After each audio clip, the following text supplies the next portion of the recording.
الحمد لله الحمد لله نحمده ونستعينه ونستغفره ونؤمن به ونتوكل عليه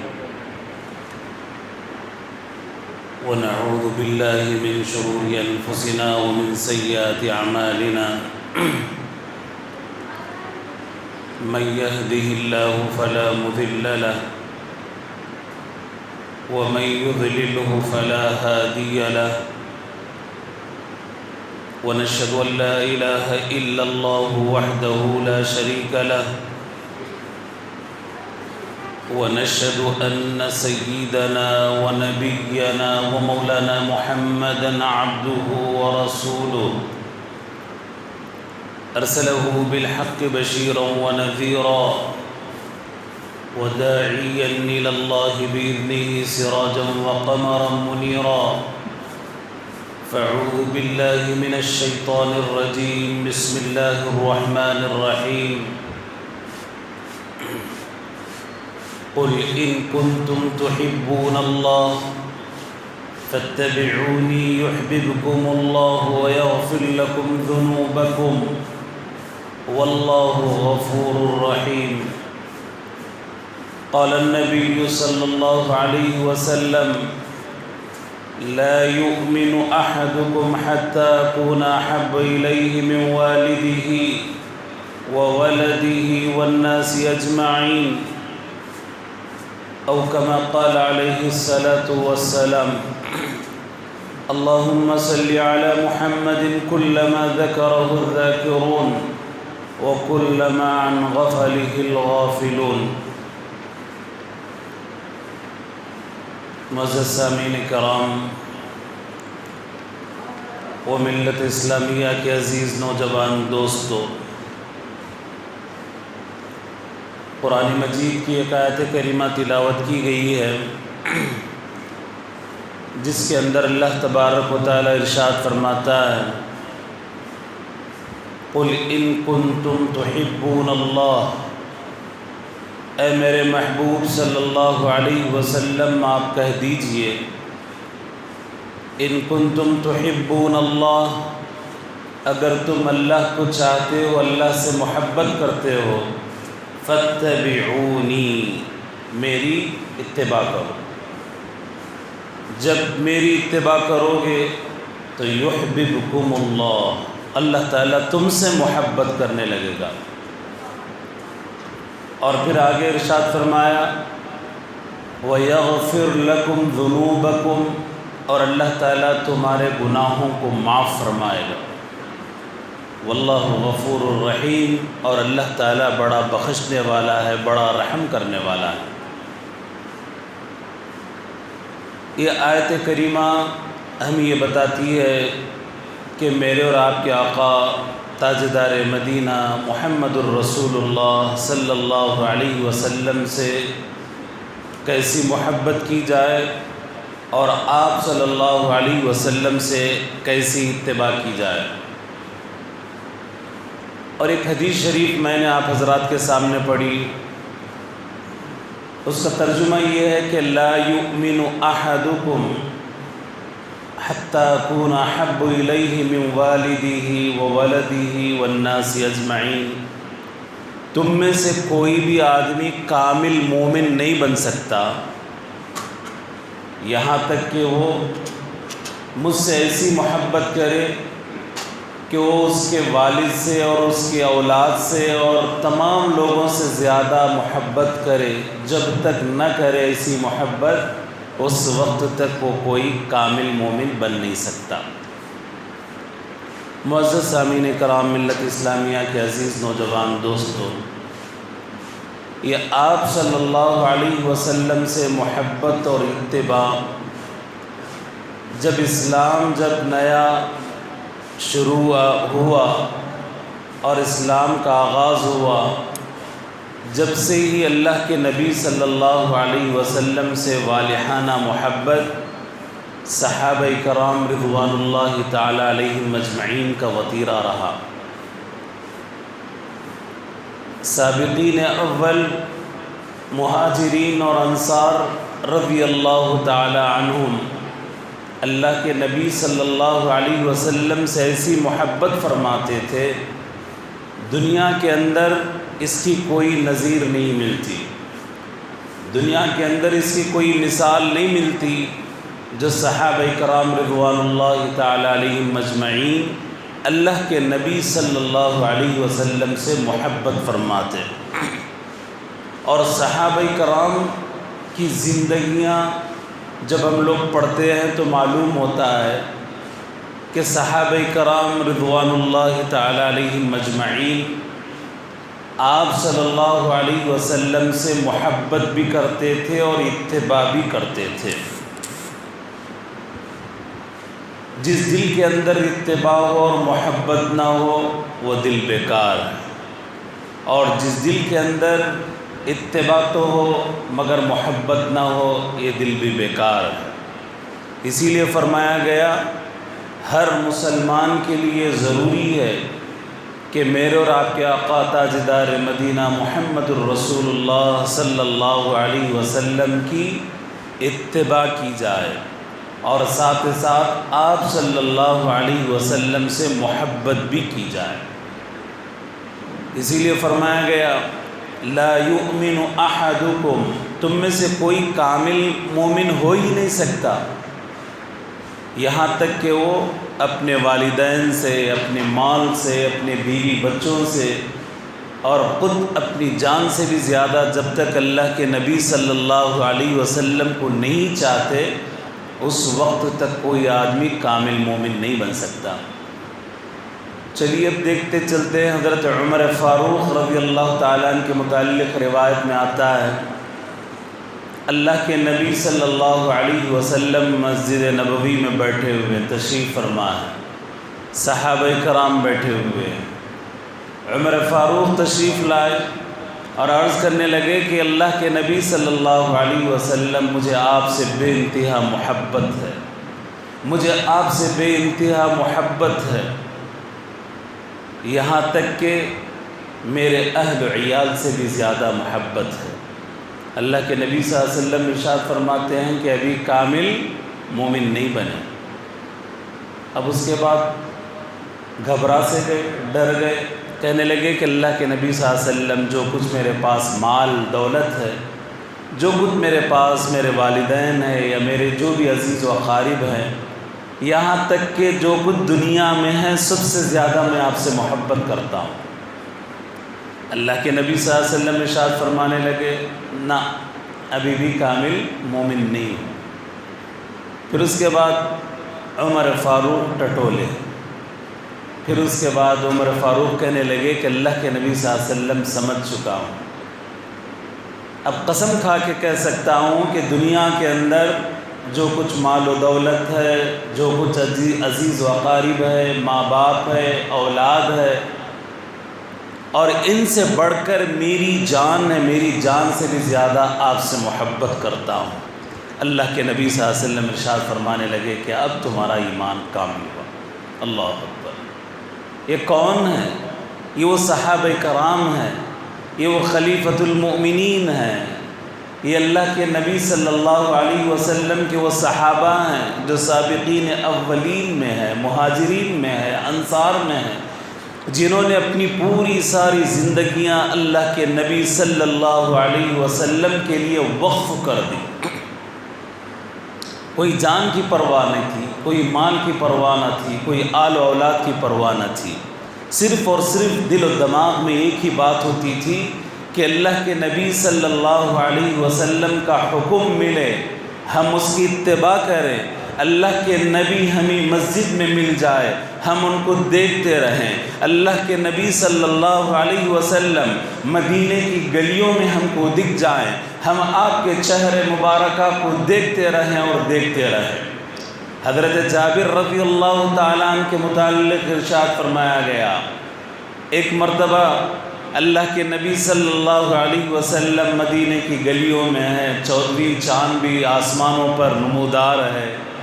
آپ صلی اللہ علیہ وسلم کے چہرے مبارکہ کو دیکھتے جا رہے ہیں، کبھی چاند کی طرف آنکھیں آپ کی اٹھتی جا رہی ہیں، کبھی میرے اور آپ کے آقا تاجدار مدینہ محمد الرسول اللہ صلی اللہ علیہ وسلم کے چہرہ مبارکہ کو دیکھ رہے ہیں۔ آپ کو جب بھی دیکھتے ہیں، جتنا بھی دیکھتے ہیں، آپ کے دل کو اطمینان نہیں ہے، تسکین نہیں مل رہی ہے۔ کبھی چاند کو دیکھے جا رہے ہیں، کبھی چہرے مبارکہ کو دیکھتے جا رہے ہیں۔ پھر آپ نے فرمایا کہ چاند سے بھی زیادہ میرے آقا کا چہرہ اتنا حسین اور جمیل ہے کہ اس کی چاندنی بھی آپ کے چہرے مبارکہ کے آگے پھیکی پڑ چکی ہے۔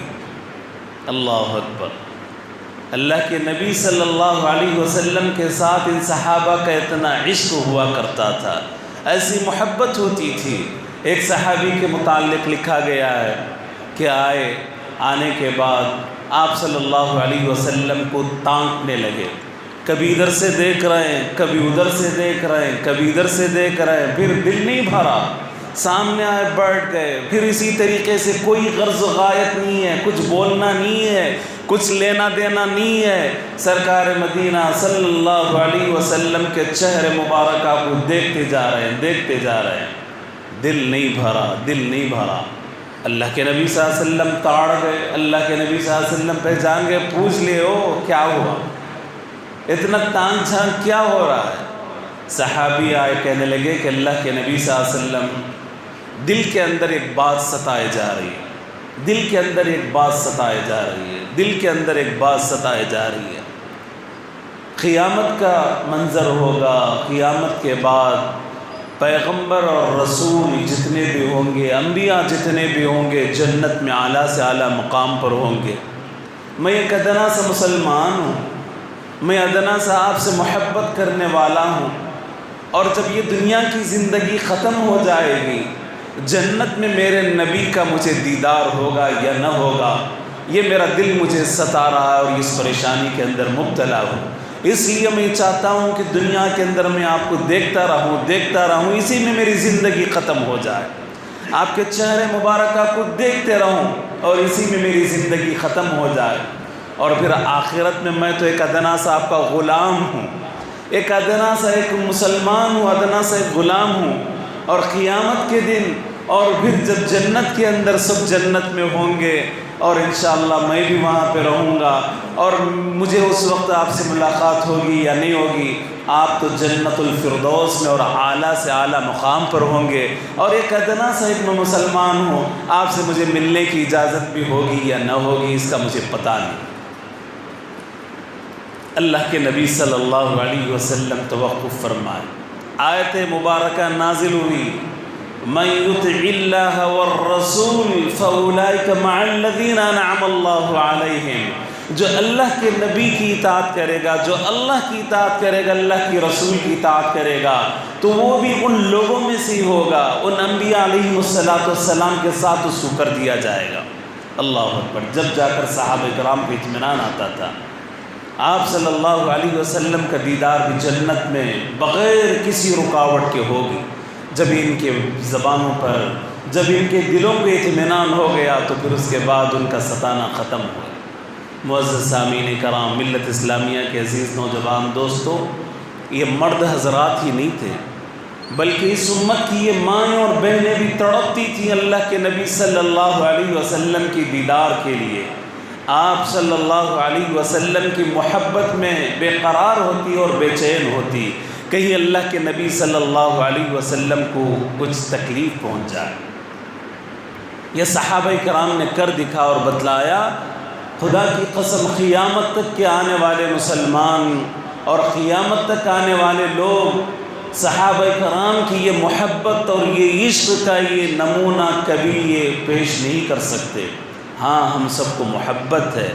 ہم زبانی دعوے تو کر سکتے ہیں مگر عملی نمونے میں ہم لوگ بہت پیچھے ہیں۔ زبانی جمع خرچ کرنا بڑا آسان ہے، اللہ کے نبی سے عشق ہے، اللہ کے نبی سے محبت ہے، مگر جب اتباع کی بات آتی ہے، اللہ کے نبی صلی اللہ علیہ وسلم کی اتباع کی بات آتی ہے، پیروی کرنے کی بات آتی ہے تو ہم پیچھے بھاگ جاتے ہیں۔ کبھی بیوی آڑے آتی ہے، کبھی بچے آڑے آتے ہیں، کبھی مال اور زر آگے آڑے آتا ہے، کبھی نہ جانے دنیا کی کچھ مصلحتیں آ جاتی ہیں، ہم اللہ کے نبی صلی اللہ علیہ وسلم کی اتباع کر نہیں سکتے، اللہ ہمیں معاف فرمائے۔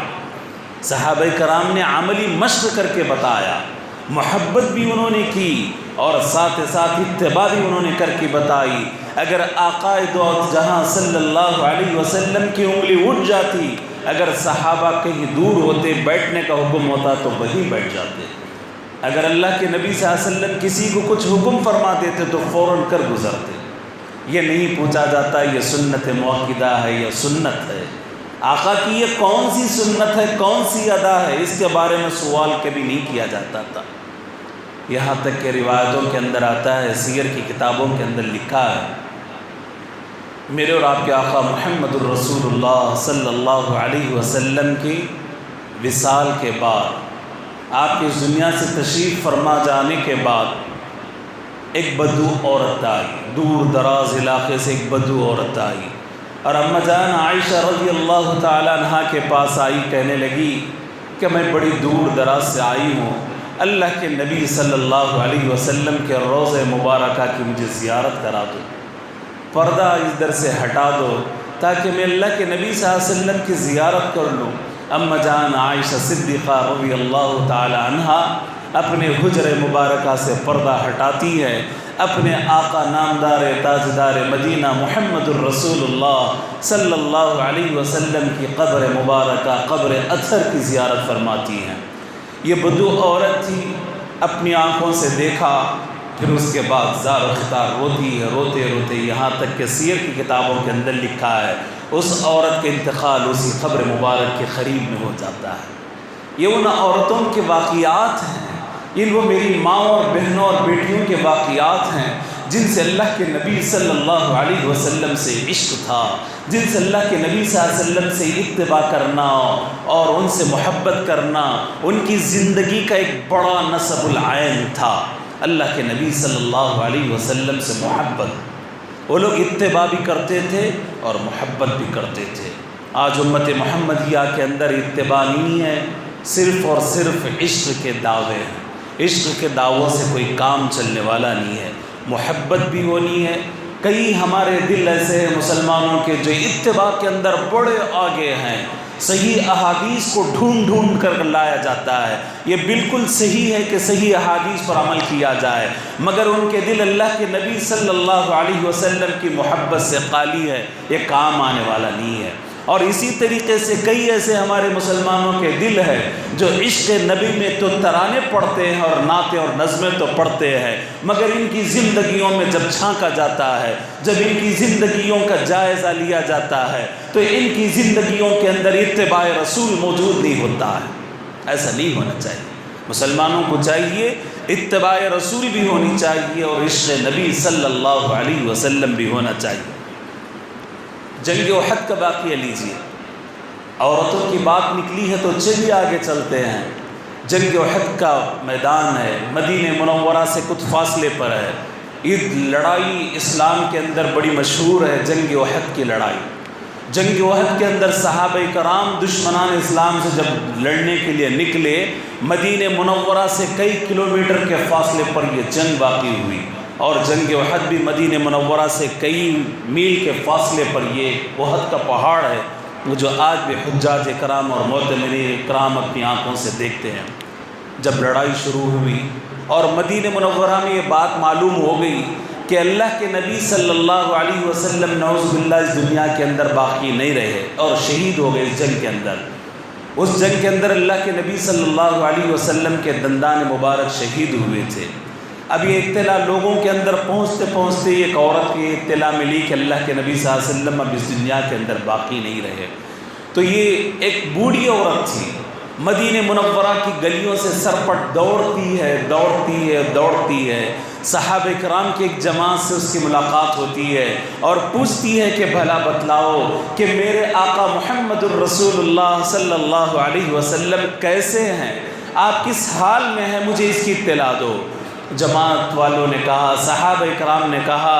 کہ اے مائی اللہ کے نبی صلی اللہ علیہ وسلم تو خیر و عافیت کے ساتھ ہے، مگر اس جنگ کے اندر تمہارے باپ کام آ گئے، اس جنگ کے اندر تمہارے باپ شہید ہو گئے، انتقال کر گئے۔ کہنے لگے کہ مجھے اس کی کوئی غم نہیں، کوئی پرواہ نہیں، اور آگے بڑھتے گئی۔ پھر تھوڑی دور جانے کے بعد پھر اور ایک صحابہ کرام کی ایک جماعت آگے آتی ہے اور ملتی ہے، پھر پوچھتی ہے مجھے یہ بتاؤ کہ اللہ کے نبی صلی اللہ علیہ وسلم کس حال میں ہے؟ صحابہ کرام نے کہا کہ مائی صحابہ اللہ کے نبی صلی اللہ علیہ وسلم کی حفاظت کر رہے ہیں، اور اللہ کے نبی صلی اللہ علیہ وسلم خیر و عافیت سے ہیں، آپ کے دندان مبارک اس جنگ کے اندر شہید ہوئے ہیں، آپ بالکل صحیح و سلامت ہے، مگر مائی یاد رکھنا تمہارا جو جوان بیٹا ہے، کڑیل بیٹا ہے، اس جنگ کے اندر کام آ چکا ہے، شہید ہو چکا ہے۔ تو کہنے لگی کہ مجھے میرے بیٹے کی کوئی پرواہ نہیں ہے، مجھے اللہ کے نبی صلی اللہ علیہ وسلم کا چہرہ جب تک نہ دیکھ لوں میں سکون سے بیٹھنے والی نہیں ہوں۔ پھر اس کے بعد آگے بڑھتی ہے، پھر کئی میل کا فاصلہ طے کرتی ہے، کئی کلومیٹر کا فاصلہ طے کرنے کے بعد پھر صحابہ کرام کا ایک قافلہ ملتا ہے، پوچھتی ہے کہ بھلا بتلاؤ آقا دو عالم صلی اللہ علیہ وسلم کس حال میں ہے؟ صحابہ نے کہا مائی اللہ کے نبی صلی اللہ علیہ وسلم خیر و عافیت کے ساتھ ہے، آپ کے دندان مبارک سے خون بہہ نکلا ہے، یہ اللہ بھی دیکھ رہا ہے، ساری کائنات بھی یہ چیز دیکھ رہی ہے، اللہ کے نبی صلی اللہ علیہ وسلم خیر و عافیت کے ساتھ ہے۔ جو دشمنان اسلام نے جو خبر پھیلائی تھی کہ اللہ کے نبی صلی اللہ علیہ وسلم اس دنیا کے اندر نہیں ہے، بالکل یہ جھوٹی خبر ہے۔ پھر اس کے بعد صحابہ نے کہا کہ مائی اللہ کے نبی صلی اللہ علیہ وسلم تو خیر و عافیت کے ساتھ ہے، مگر ہم تمہیں اطلاع دیتے ہوئے بڑی ہی دقت محسوس ہو رہی ہے، بڑی پریشانی محسوس ہو رہی ہے، جو تمہارا شوہر ہے وہ بھی اس جنگ کے اندر کام آ چکا ہے، وہ بھی شہید ہو چکا ہے اسلام کے لیے اور جنت کی طرف وہ سفر کر چکا ہے۔ اس نے کہا کہ میرے باپ کی، میرے بیٹے کی، میرے شوہر کی کوئی مجھے پرواہ نہیں، جب تک میں اللہ کے نبی صلی اللہ علیہ وسلم کے رخسار مبارک کو نہ دیکھ لوں اس وقت تک چین اور سکون سے نہیں بیٹھ سکتی۔ یہ امت کی وہی بوڑھی تھی، یہ امت کی وہی ماں تھی، یہ امت کی وہی میری بہن تھی، جنہوں نے اللہ کے نبی صلی اللہ علیہ وسلم کے ساتھ ایسی محبت کا درس دیا، خدا کی قسم قیامت تک کے لیے کوئی ماں ایسا درس نہیں دے سکتی جس کے سامنے اپنے باپ کا لاشا ہو، جس کے سامنے اپنے جوان بیٹے کا لاشا ہو، جس کے سامنے اپنے جوان شوہر کا لاشا ہو۔ اس کو بھی اس نے برداشت کیا، کوئی تکلیف محسوس نہیں کی، مگر میرے آقا محمد الرسول اللہ صلی اللہ علیہ وسلم کو تکلیف نہ پہنچے۔ یہ تھا صحابہ کرام کا، یہ تھا صحابیات کا ایمان کا یہ جذبہ تھا، ان کی یہ محبت تھی۔ پھر اس کے بعد یہ عورت پہنچتے پہنچتے سرکار دو عالم صلی اللہ علیہ وسلم کے بالکل قریب پہنچتی ہے، اور وہاں جانے کے بعد اللہ کے نبی صلی اللہ علیہ وسلم کے چہرے مبارکہ کو دیکھتی ہے، دیکھنے کے بعد کہتی ہے باپ بھی فدا، بیٹا بھی فدا، شوہر بھی فدا، بن آپ کی زندگی بدمزہ، زندگی کے اندر کوئی مزہ نہیں ہے۔ اگر آپ اس دنیا کے اندر ہیں تو زندگی کے اندر سارے گلے گلستان اسی طریقے سے رہیں گے، اگر آپ اس دنیا کے اندر نہیں ہے تو بیٹا رکھ کے، شوہر رکھ کے اور باپ رکھ کے اس کا کوئی فائدہ نہیں ہے۔ معزز سامعین کرام، ملت اسلامیہ کے عزیز نوجوان دوستو، حضرت ابو بکر کون ہے؟ وہ وہی پہلا خلیفہ ابو بکر۔ حضرت ابو بکر رضی اللہ تعالیٰ عنہ کے متعلق لکھا گیا ہے، جب اسلام کے دائرے کے اندر جب داخل ہوئے اور پہل شروع ابتدائی زمانے میں خانہ کعبہ کے اندر ٹھہر کر حضرت ابو بکر رضی اللہ تعالیٰ نے ایک فصیح و بلیغ خطبہ ارشاد فرمایا، اس کے نتیجے میں سارے کفار اور قریش کے لوگ آپ پر ٹوٹ پڑے، آپ کو خانہ کعبہ کے اندر حتیم کے اندر اتنا مارا گیا، آپ کے سر کے بال کو اگر پکڑا جاتا تو سر کے بال الگ الگ ہو جاتے۔ آپ اسی سے اندازہ لگا سکتے ہیں آپ کے چہرے مبارکہ پر اتنی زور سے اتنا مارا گیا کہ آپ کا چہرے مبارکہ سوج چکا تھا، پھول چکا تھا، آنکھیں نظر نہیں آتی تھی، غشی کے عالم میں گھر میں آپ کو ڈال دیا گیا۔ پھر جب عصر اور مغرب کا وقت ہوا اس کے بعد آپ کی ماں بھی آپ کے ساتھ میں ہے، جب ہوش میں آئے کہنے لگے بیٹا آپ تھوڑی دیر کے لیے کچھ کھا لو اور پی لو، اور جیسے ہی ہوش میں آیا انہوں نے کہنے لگے مجھے بتاؤ سرکار دو عالم صلی اللہ علیہ وسلم کس حال میں ہے؟ قریش نے میرے ساتھ زیادتی کی، کفار مکہ نے میرے ساتھ زیادتی کی، کہیں اللہ کے نبی صلی اللہ علیہ وسلم کے ساتھ نہیں انہوں نے زیادتی تو نہیں کی۔ اب جتنے بھی آپ کے رشتہ دار تھے سب لان تان کرنے لگے، انہی کی وجہ سے تم نے مار کھایا، اور جب جیسے ہی تم کو ہوش آئی اور تم پوچھتے ہو کہ اللہ کے نبی صلی اللہ علیہ وسلم کیسے ہو، وہ لوگ وہاں سے بھاگ کھڑے ہوئے۔ کافر تھے، بعض مشرک بھی تھے، انہوں نے کہا کہ مجھے کوئی پرواہ نہیں ہے، تمہاری تیمارداری کی مجھے کوئی ضرورت نہیں ہے۔ پھر اس کے بعد وہیں پہ حضرت عمر کی بہن ام جمیل بھی تھی، پوچھنے لگے ابو بکر کہ سرکار دو عالم صلی اللہ علیہ وسلم کیسے ہیں؟ کہنے لگی کہ خیر و عافیت کے ساتھ ہے، ابھی اسلام نہیں لے آئی، مجھے معلوم ہوا پتہ چلا کہ وہ خیر و عافیت کے ساتھ ہے، تندرستی کے ساتھ ہے۔ آپ کو اطمینان نہیں ہوا، کہنے لگے کہ پوچھنے لگے کہ کہاں ہے؟ ام جمیل ڈرتے ڈرتی کہنے لگی کہ دار ارقم میں آپ آرام فرما ہے۔ کہنے لگے کہ مجھے اسی حال میں لے چلو، عشاء کا وقت ہے اور ختم ہو چکا ہے، سارا مدینہ منورہ کے اندر اندھیرا چھا چکا ہے۔ ابو بکر کو گھسیٹتے ہوئے لے جایا جاتا ہے، دار ارقم میں اللہ کے نبی صلی اللہ علیہ وسلم کے سامنے پیش کیا جاتا ہے۔ سارے مسلمان رو پڑتے ہیں، آپ کی حالت ایسی ہے کہ آپ کا چہرہ مبارکہ پھول چکا ہے۔ اللہ کے نبی صلی اللہ علیہ وسلم سینے سے لگاتے ہیں، آپ بھی زار و خطار رونا شروع کرتے ہیں، حضرت ابو بکر بھی رو پڑتے ہیں۔ اللہ کے نبی صلی اللہ علیہ وسلم سے محبت کا تقاضا تھا،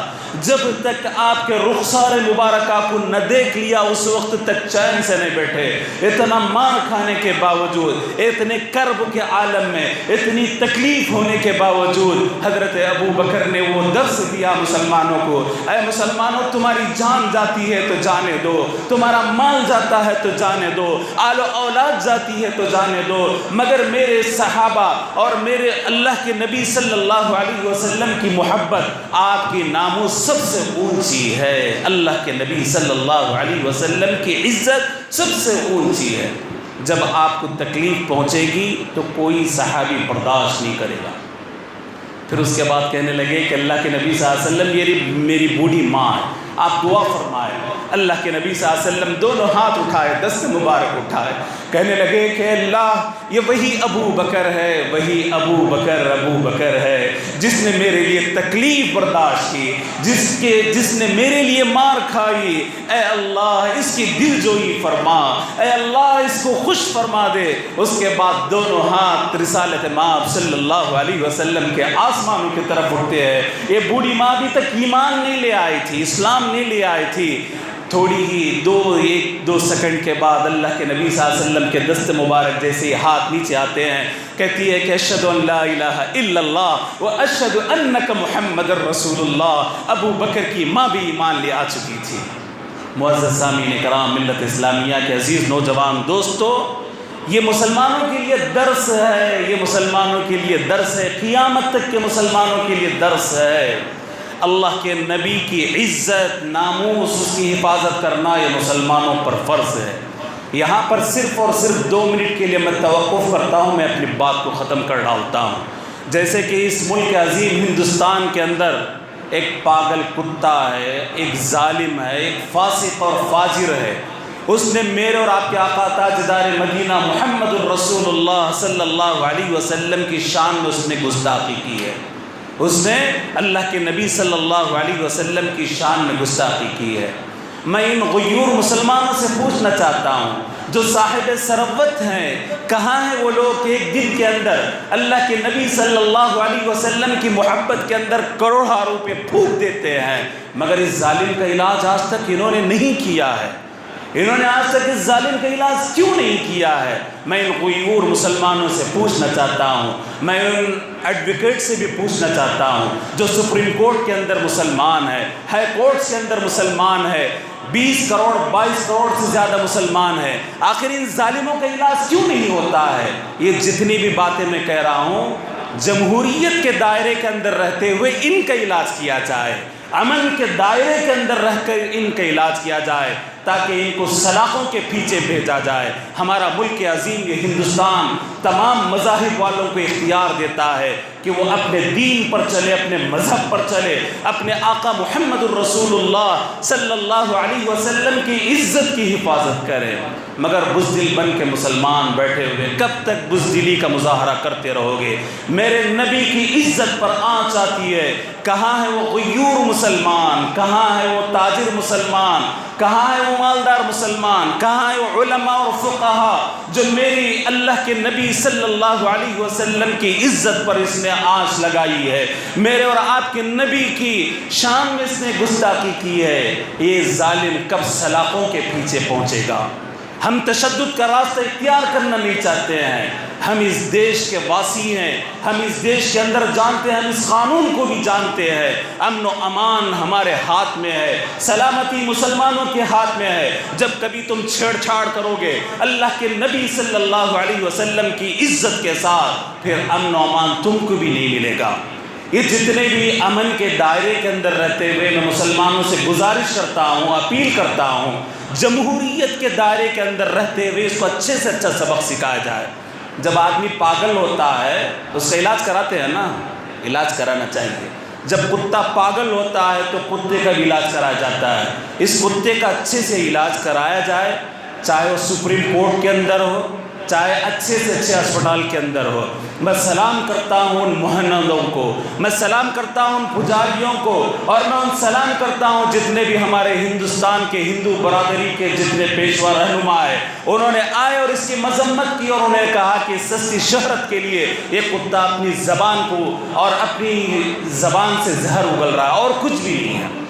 تو اس لیے ہم تمام مل جل کر رہے، مسلمان، ہندو، سکھ، عیسائی سب مل کر رہے، مگر ہم تمام سے پرزور اپیل کرتے ہیں، مساجد انتظامیہ کمیٹی جتنے بھی ہندوستان کے اندر ہیں، یہ تمام کے تمام مسلمان اور مسلیان کرام ملیں اور اپنے قریبی تھانے کے اندر جائیں، اس کے خلاف FIR درج کرائیں۔ صرف اس سے کام نہیں چلے گا، اب تک ہزاروں تو چل چکے ہیں۔ یہ جو بھگوا تنظیمیں ہیں اس کی سرپرستی، ان کی سرپرستی اس کے ہاتھ اور ان کے سر پر ہے۔ اس لیے وہ غیور مسلمان جن کے پاس کروڑا پیسہ ہے، جو سیاسی اور ملی قائدین ہیں، جن کے ہاتھ بڑے لمبے لمبے ہیں، وہ سب سو چکے ہیں۔ کہاں ہیں وہ لوگ؟ میرے مسلمان کہاں ہیں؟ جب میرے آپ کے آقا محمد الرسول اللہ صلی اللہ علیہ وسلم کے خلاف میں کوئی بکتا ہے تو اس کا علاج امن کے دائرے میں رہتے ہوئے، جمہوریت کے دائرے میں رہتے ہوئے، جو سنویدھان ہم کو اجازت دے رہا ہے اس کے مطابق اس کا علاج کیا جائے۔ دعا کیجئے کہ اللہ تعالیٰ اس ظالم کی زبان کو کھینچ لے، اللہ تعالیٰ اس ظالم کی زبان کو شل کر دے، اس کے دماغ کو مفلوج کر دے۔ اللہ تعالیٰ فرعون جیسا حشر اس کا اس دنیا کے اندر کر کے ساری انسانیت کو بتا دے۔ اگر کوئی میرے اور آپ کے آقا اور اس دنیا کے شہنشاہ تاجدار مدینہ محمد الرسول اللہ صلی اللہ علیہ وسلم کے خلاف میں زہر اگلتا ہے، اللہ تعالیٰ اس کو نیست و نابود کر دیں گے۔ ساری انسانیت کو یہ پیغام جانا چاہیے۔ دعا کیجیے کہ اللہ تعالیٰ ہم تمام کو ایک بنائے اور نیک بنائے، آپس میں اتفاق اور اتحاد عطا فرمائے، آپس میں ہم لوگوں کی اتفاق اور اتحاد نصیب فرمائے۔ جتنے یہاں پہ بزرگ حضرات ہیں، بڑے ہیں اور نوجوان بیمار ہیں، دعا کیجیے کہ اللہ تعالیٰ نے صحت کاملہ عاجلہ مستمرہ نصیب فرمائے۔ جو مقروض ہیں اللہ ان کے قرضوں کو دور فرما دے، جتنے بھی پریشان حال ہیں اللہ ان کے پریشانیوں کو دور فرما دے۔ جتنے بھی یہاں پہ تاجر حضرات بیٹھے ہیں اللہ تعالیٰ ان کی تجارتوں کے اندر خوب برکت عطا فرمائے۔ اللہ تعالیٰ ہمیں سچا عاشق رسول بنائے، اللہ تعالیٰ سچا ہمیں متبع رسول بنائے، اتباع بھی نصیب فرمائے، عشق بھی نصیب فرمائے۔ وآخر دعوانا الحمدللہ رب العالمین۔